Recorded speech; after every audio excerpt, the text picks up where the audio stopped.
Cigarette খাওয়া তো খারাপ কিছু না। আমি তোরে বলছি তুই সিগারেট খাবি না, মানে সিগারেট খাবি না। ঠিক আছে, আমি সিগারেট খাবো।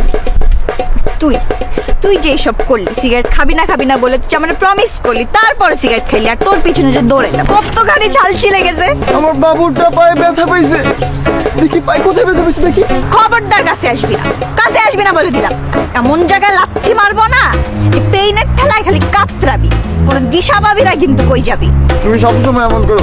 তুমি আমার এই জুতা দিয়ে দৌড়ানি দিছো, তারপর আমার এই জুতার বাড়ি দিছো, তারপর 20টা 21টা কানাপট্টি নয় জানো। যখন ওই যে জুতাতে বাইরেতেছিল, দুইটা ছেলে ওদিকে দাঁড়ায় ছিল, ওরা ক্যামেরা দিয়ে রেকর্ডও করতেছিল। ওরা মেবি ওইটা ফেসবুকে ছেড়ে দিছে, ওইটা ভাইরাল হয়ে গেছে। আমি তো হিট জান, তুমি আমার হিট করে দিছো। তুই আর সিগারেট খাবি না তো? না, আমি আর সিগারেট খাবো না। সত্যি খাবি না? তুমি মাইরো না আমার, জুতা জুতা জুতা পরো।